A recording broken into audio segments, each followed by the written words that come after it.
परियोनो देश आ तो परियोनो देश डोरी खींचे डोरे पलन खेतुन मोरे। એક એવી વ્યક્તિત્વને લઈને આવીશું જે એની દ્રષ્ટિથી જ દુનિયા જુએ છે, પણ એની પાસે દ્રષ્ટિ નથી. એની દુનિયા જોવાની રીત જુદી છે. એનું નામ હેપી છે અને ખરેખર એ હેપી રહે છે.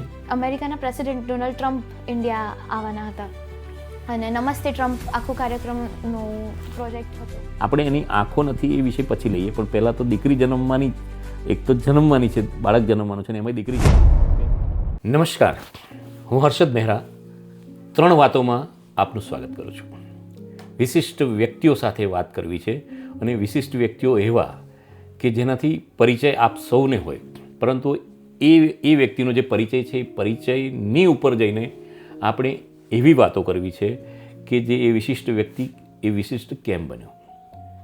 સૌપ્રથમ આપણે આપણા 3 વાતોની અંદર એક એવી વ્યક્તિત્વને લઈને આવીશું જે એની દ્રષ્ટિથી જ દુનિયા જુએ છે, પણ એની પાસે દ્રષ્ટિ નથી. એની દુનિયા જોવાની રીત જુદી છે. એનું નામ હેપી છે અને ખરેખર એ હેપી રહે છે, પણ એણે સંગીતની દુનિયાની અંદર જે નામ કર્યું છે ને એ નામ કઈ રીતે કર્યું અને એને એ નામ કરવામાં કોણ કોણ સહભાગી થયું એવી સરસ સરસ વાતો કરીશું અને હેપી જોડે હેપી થઈને વાત કરીશું.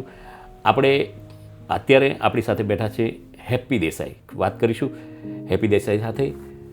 હેપી, કેવું છે? મજામાં? યસ અંકલ, મજામાં. ઓળખે જ મને? જી હર્ષદ અંકલ. અરે વાહ, તારો પહેલો ઇન્ટરવ્યૂ મેં કર્યો હતો, જી યાદ છે ને? જી બિલકુલ. કેટલી નાની હતી તું? લગભગ હું 2nd સ્ટાન્ડર્ડમાં ભણતી હતી એ વખતે ફર્સ્ટ ઇન્ટરવ્યૂ થયો ત્યારે. અને આજે ક્યાં છું તું? અને અત્યારે ભણવામાં? 2nd યર BA માં સ્ટડી કરી રહી અરે છું. વાહ, બહુ વર્ષો થઈ ગયા ને. જી. હેપી, તને જ્યારે જોઈ હતી ત્યારે તું નાનકડી બેબલી હતી અને તે છતાં પણ તું તે વખતે એક પ્રભાવિત કરી શકાય એટલું સરસ સરસ ગાતી હતી. હવે એને વિષય બનાવ્યો તે કે એને ભાઈ સંગીત ક્ષેત્રમાં જ આગળ જવું છે, તો તું મને એટલું કહીશ કે એ કેટલું તને યાદ છે અને ત્યાંથી શરૂઆત તું મને કે શરૂઆત ક્યાંથી થઈ? શરૂઆત મારી એવી રીતે થઈ કે મારા ફેમિલીની અંદર મારા મમ્મી પપ્પાને મ્યુઝિક પહેલાંથી જ ગમતું હતું. જ્યારે મારો બર્થ નહોતો થયો ત્યારે પણ એ લોકોને મ્યુઝિકમાં બહુ જ ઇન્ટરેસ્ટ હતો અને પછી મારા જન્મ થયા પછી લગભગ હું 5 વર્ષની હતી અને મને કલરવ સ્કૂલની અંદર એ લોકોએ જુનિયર KGમાં સ્ટડી કરવા મૂકી અને ત્યાં મને ત્યાંના પ્રિન્સિપલ જયેશ સરે જસ્ટ આમ કહ્યું કે એન્યુઅલ ફંક્શન થવાનું છે સ્કૂલમાં અને તું પરફોર્મ કર કંઈક, તને જે પણ ગાવું હોય.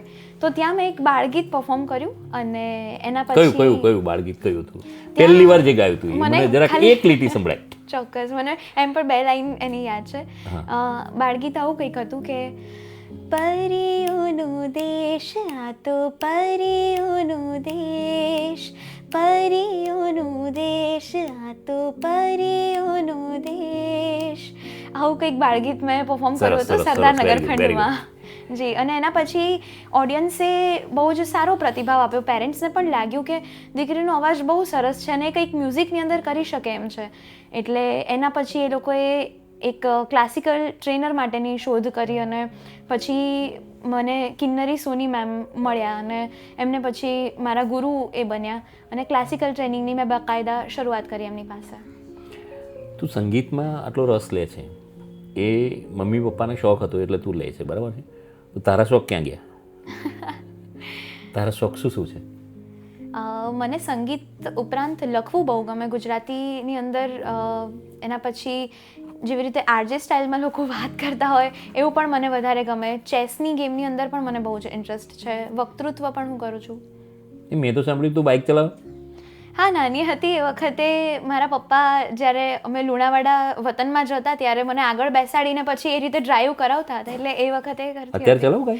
ના, અત્યારે નથી કરતી. કેમ, ડર લાગે? ના, એવું કંઈ નથી, પણ અત્યારે ટ્રાય નથી કર્યો. હા, ટ્રાય ચોક્કસ કરવા માંગીશ હું ઇન ફ્યુચર. હા, પપ્પા ગાઈડ કરશે તો બાઇક ચોક્કસ ચલાય ને? ચોક્કસ. તો 4 વ્હીલ ચલાય ને, એમાં તો ડર બી ના લાગે. હા, એટલે પપ્પાને વાત તો કરી જ રાખી છે મેં કે આવી રીતે મને કંઈક કરવું છે, એટલે એમને મેં એન્કરેજ કર્યા છે આવી રીતે કે કરવું છે. પપ્પા સંગીતમાં સાથ આપે, ડ્રાઇવિંગમાં નથી આપતા એવું? કંઈ નહીં, એ આપણે ડ્રાઇવિંગના અમુક જે નિયમ કાયદા હોય એ પ્રમાણે ચાલવાનું હોય આપણે. અચ્છા, તને કુદરતે આ રીતની તને એક અલગ પ્રકારની દ્રષ્ટિ આપી છે. માની લે ને કે લોકો એવું કહે છે કે ભાઈ દ્રષ્ટિ નથી હેપીને, પણ તને એક અલગ દ્રષ્ટિ આપી છે. એને તું તારી રીતના ડિસ્ક્રાઇબ કરવાનું તો કઈ રીતના કરે કે તું દુનિયાને કેવી રીતે જોવે? હું દુનિયાને એ રીતે જોઉં છું કે દરેક વસ્તુને હું ઇમેજિન કરી લઉં કે આ વસ્તુ કેવી છે, અને મારી જે ઇન્દ્રિય છે, મારું ફોકસ હંમેશા લિસનિંગ પર રહે, સાંભળવા પર રહે. એટલે દરેક વસ્તુને હું સ્પર્શ અને સાંભળવાથી બધી જ વસ્તુને એઝ્યુમ કરી લઉં કે ઇમેજિન કરી લઉં, જે પણ કહો. એટલે મારા પ્રમાણે તો દુનિયા બહુ જ બ્યુટિફુલ છે. હેપી, મેં તો સાંભળ્યું છે કે તું કલર પણ ઇમેજિન કરી લે. જી, કલરમાં એવું છે કે જ્યારે હું નાની હતી એ વખતે મારા પપ્પા ધીમે ધીમે મને ટ્રેન કરતા હતા કે જો આ રિક્ષા ઊભી છે ને તો આ એનો યલો કલર છે, પછી આ ટામેટું છે તો એનો આ લાલ કલર છે, પછી ગાજર છે. તો એ રીતે એ લોકોએ મને ધીમે ધીમે કલર ઓળખતા શીખવાડ્યું હતું. એટલે કલર તો અત્યારે પણ જો એકદમ વધારે બ્રાઇટ લાઇટ હોય તો એની અંદર હું કલર તો ઓળખી શકું છું. વાહ, બહુ સરસ. કલરની સાથે સાથે સ્મેલથી પણ તું ઓળખે? મને તો એ રીતના જ ઓળખે છે તું કે હર્ષદ અંકલ ડાયરેક્ટ ઓળખી જાય ને મને જોઈને. એ શું છે, એ કઈ રીતના ઓળખે છે, મારે જાણવું છે. એમાં સિક્સ સેન્સ કામ કરતી હોય છે એકચ્યુઅલી. અને અમારું કેવું કે જેવી રીતે તમે ફેસ યાદ રાખતા હો છો, જે સાઇટેડ પર્સન હોય એ લોકો, તો હું એમનો હેન્ડશેક જે રીતે કરે એ લોકો એને યાદ રાખતી હોઉં, એમના વોઇસને યાદ રાખતી હોઉં. એટલે પછી તમે મને 2-4 વર્ષે પણ મળો તો હું કહી શકું કે આ હર્ષદ અંકલ છે, અથવા કોઈ પણ વ્યક્તિ હોય તો એને હું એવી રીતે યાદ રાખી લઉં. અને સિક્સ સેન્સની બીજી વસ્તુ એવી પણ છે કે વાઇબ અમુક લોકોની એવી હોય કે આપણને ઓલવેઝ યાદ રહેતી હોય કે આમની ઓરા બહુ પોઝિટિવ હતો, તો એ રીતે એ પણ યાદ રહી જતું હોય. હર્ષદ અંકલને કરી ના જોયું? બહુ જ પોઝિટિવ વાઇબ, બહુ જ એનર્જેટિક અને બહુ જ એન્થુઝિયાસ્ટિક. વાહ, સરસ, થેન્ક યુ. હેપી, મને એ કે આપણે સંગીત ક્ષેત્રે તે ટ્રેનિંગ લીધી ને ટ્રેનિંગ લીધા પછી પહેલું એવું કોઈ મોટું પ્લેટફોર્મ કે જે તને યાદ છે કે અહીંયાથી મારો હવે પિકઅપ ખૂબ જ સ્પીડમાં લેવાશે, કે અહીંયાથી હવે મને સંગીત ક્ષેત્રમાં ઘણું બધું મળશે, તો પહેલું કયું પ્લેટફોર્મ? 2019ની અંદર ફર્સ્ટ ટાઈમ મને નીરવભાઈ પરમારે પંચ મહોત્સવની અંદર ઓપોર્ચ્યુનિટી અપાવી હતી પાર્થિવભાઈ ગોહિલ સાથે પરફોર્મ કરવાની. અને ત્યાં મેં પરફોર્મ કર્યું. એના પછી બધાના જે રિવ્યૂઝ મળ્યા અને જે પ્રકારનું પરફોર્મન્સ થયું એના પછી મને એવું લાગ્યું કે મ્યુઝિકની અંદર હું કંઈક સારું, હજી આનાથી કંઈક સારું કરી શકું છું અને કંઈક સારા લેવલ પર પહોંચીશ. વાહ, કયું ગીત ગાયું હતું ત્યાં? ત્યાં મેં લાડકી પરફોર્મ કર્યું હતું. લાડકી તો જેનો કે આપણે બેની વાતની અંદર એક ગીત તો તારે સરસ ગાવું જ પડશે એમાં, લાડકી. તો પછી ગાવું છે કે હમણાં ગાવું? As you wish. ના, તારી ચોઈસ રાખીને, દીકરી તું છું તો અત્યારે વાત નીકળી જ છે લાડકીની, એનો માહોલ ક્રિએટ થયો છે તો પછી અત્યારે જ સંભળાવું છું. સરસ, વેલકમ. डोरी खींचे डोरी पलन के तून मोरे मेरे सपनों को झुलाया सारी रात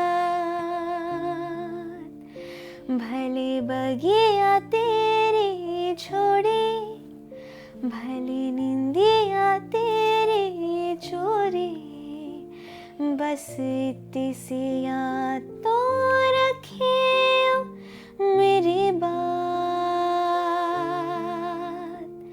तेरी लाडकी मैं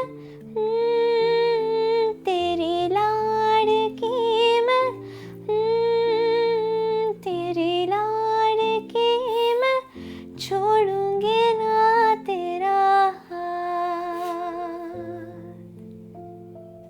well done, well done. Thank you ખૂબ so સરસ. હેપી, તે તો મને ભાવુક કરી દીધો. Thank you so much. કેમ કે મારે પણ દીકરી છે અને તું પણ દીકરી છે, એટલે એક રીતે કહીએ ને કે અચ્છા, એ હેપી આ તો ક્યાંક તે બહુ મોટા પ્લેટફોર્મ પર, એનાથી પણ મોટા પ્લેટફોર્મ પર ગીત ગાયું હતું. મેં જોયું હતું, ટીવી પર જોયું હતું. તું તારા શબ્દમાં કહી શકે એ શું હતું? યસ, ઓફકોર્સ મારા લાઈફની સૌથી યાદગાર મોમેન્ટમાં એ પ્લેટફોર્મ હતું, એ પરફોર્મન્સ હતું અને હંમેશા રહેશે.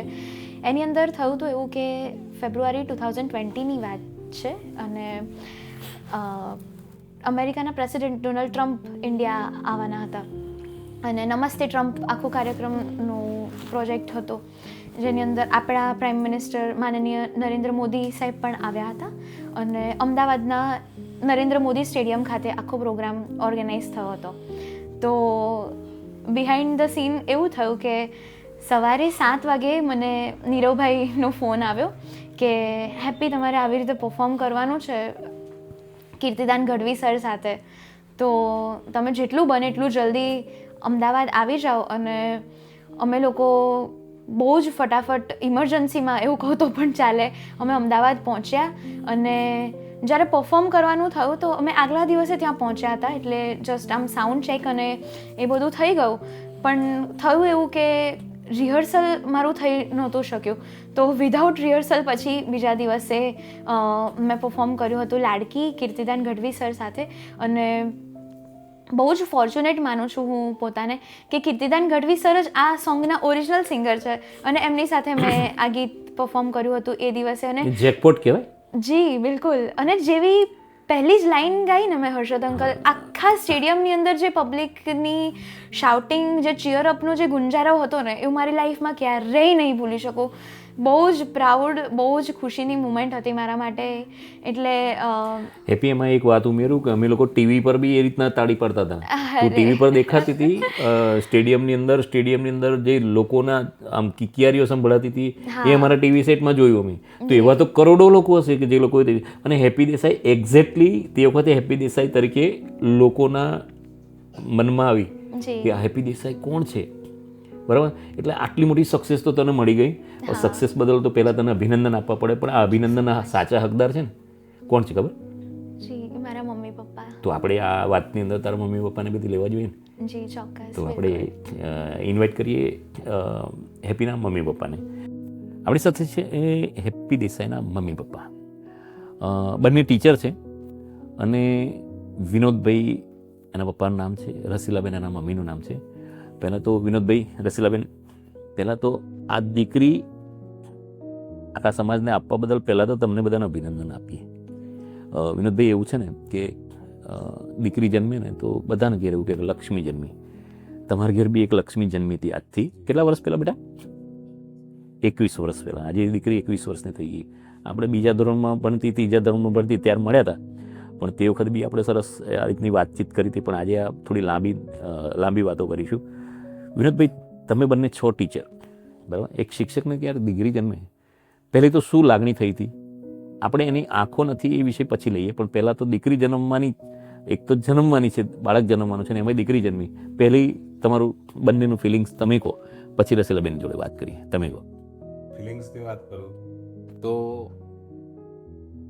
અત્યારે પણ હું એવું ઈચ્છું કે કોઈના ઘરે બી બાળક અવતરવાનું હોય ને તો પહેલી દીકરી જ અવતરી. અને મેં તે વખતે પણ વિચાર્યું હતું કે મારા ઘરે દીકરીનો જ અવતાર.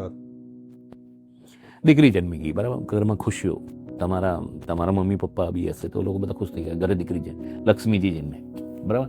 હવે કઈ ક્ષણે તમને ખબર પડી કે આ દીકરીને કુદરતે એક ખોટ આપી છે, જે ખોટના કારણે તમે ગભરાઈ ગયા? દીકરીના જન્મ પછી 5 દિવસમાં જ અમને ખબર પડી.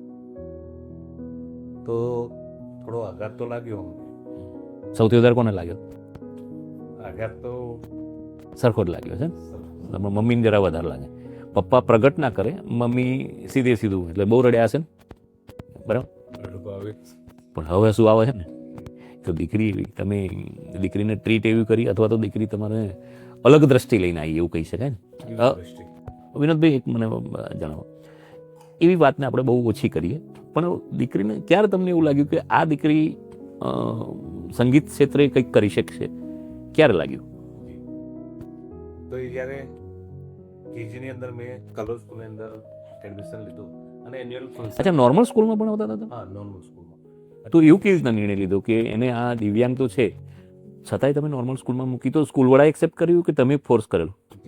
સ્કૂલવાળા એક્સેપ્ટ બી કર્યું અને અમને કીધું કે કદાચ એની સાથે કોઈ માણસ જોઈશે.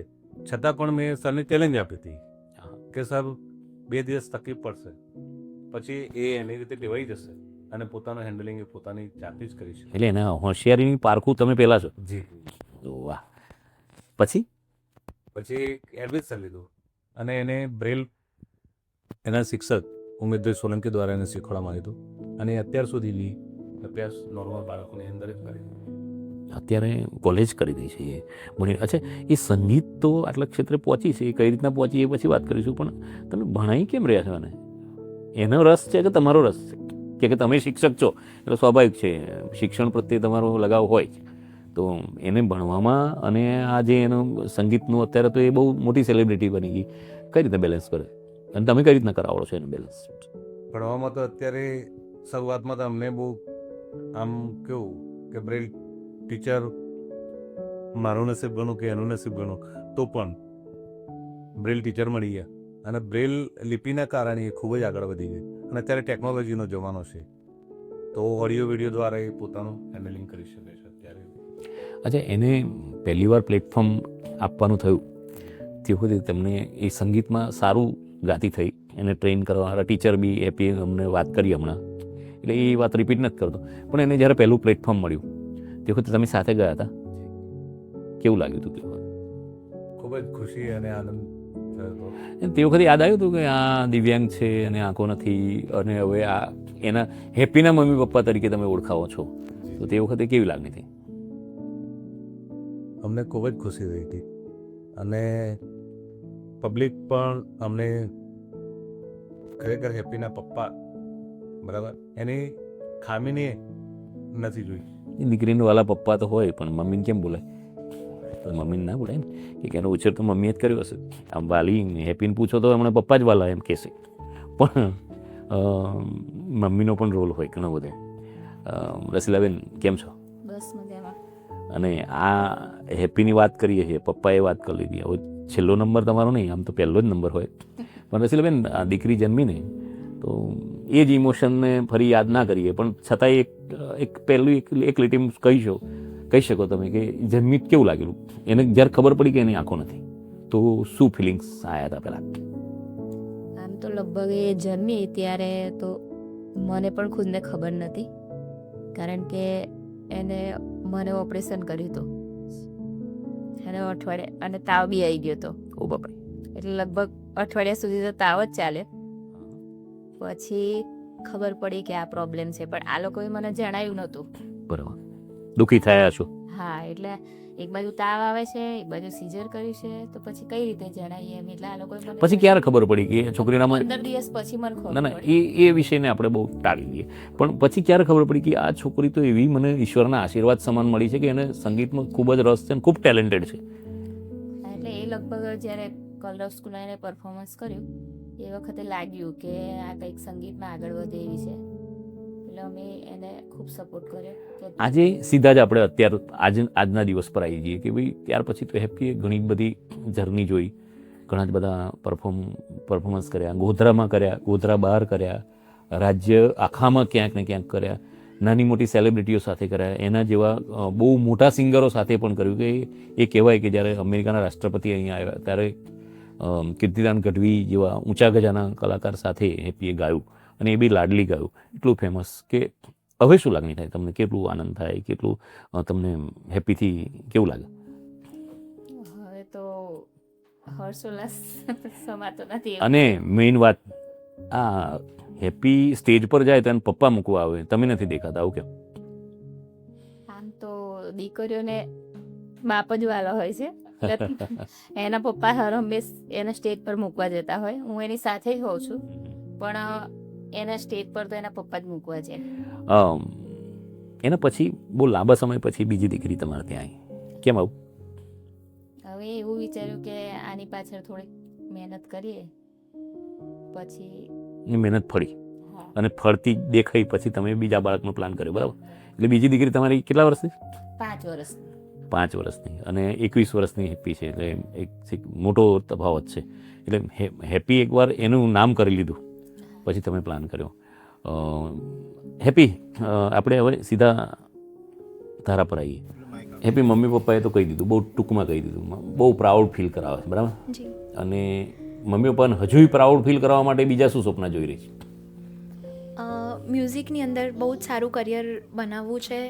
અત્યાર સુધી જે મળ્યું છે, ભગવાનના આશીર્વાદ છે, બધા શુભચિંતકો છે જે મારા માટે પ્રે કરે છે, એ બધાના આશીર્વાદ છે. પણ હજી મ્યુઝિકમાં એવી નામના કરવી છે કે બધા જ મારા અવાજને હજી ઓળખે અને બધા મને મારા અવાજથી ઓળખતા થાય. અને ભણવાની અંદર એવું છે કે કોમ્પિટિટિવ એક્ઝામની અંદર જીપીએસસી જેવું કંઈક કરવું છે. અરે બાપરે, જીપીએસસી કરીને આ કરીશ તો સંગીતમાં કરીને નહીં આપીશું? નહીં સર, એની અંદર એવું છે કે બેલેન્સ કરવું બંને વસ્તુઓને જરૂરી છે. એક સાથે બે સ્વપ્ન જોઈ રહી છે. જી બિલકુલ. બરાબર, કંઈ નહીં, ભગવાન તને સફળતા આપે, મારી શુભેચ્છા. પણ એક વાત છે કે ભાઈ લોકોને ડેડિકેટ કરવું હોય, હવે આપણી 3 વાતોમાં આપણા જે જોનાર છે એને ત્રીજી વાત તરીકે કહીએ તો એમને ડેડિકેટ કરવું હોય તો કયું ગીત ગાઈને તું ડેડિકેટ કરી? તો આપણે આ 3 વાતોને અહીંયા તારા એક ડેડિકેટેડ ગીત પરથી સમાપ્ત કરીએ. જી, અત્યારે રિસેન્ટલી એક મૂવી રિલીઝ થઈ જેનું નામ હતું લાલો, અને એની અંદરનું જે ટાઇટલ છે એ જ આપણને કહે છે કે કૃષ્ણ સદા સહાય તે. અને હું પણ એવું માનું છું કે મારા દરેક કામની અંદર કૃષ્ણ ભગવાન હંમેશા મને સહાય કરતા જ હોય છે. તો એ મૂવીનું એક બહુ જ સરસ ગીત હું બધાને ડેડિકેટ કરીશ. જગથી દૂર ને ક્યાં મનને મળે જહાશ, એવા મારે મને લઈ જા. હો હું ના રહી હું જ્યારે નથી તું, એક એક પળ તું કે મૃગ જળ તું, યાદો રહી છે હવે બસ તું ને તારો સાથ મળે મને જ્યાં, એવા મારે મને લઈ જા, એવા મારે મને લઈ જા. વાહ વાહ વાહ વાહ. Thank you so much. તો આ હતા હેપી દેસાઈ. 3 વાતોમાં આજે હેપી દેસાઈ, એની જર્ની અને એની સક્સેસ. હેપી દેસાઈ એ ઓળખાણની મોહતાજ નથી, પણ આ ઓળખાણ મેળવવા પાછળ હેપી દેસાઈએ શું શું સંઘર્ષ કર્યો એની હળવાશથી આપણે વાતો કરી. 3 વાતોમાં બસ આટલું જ.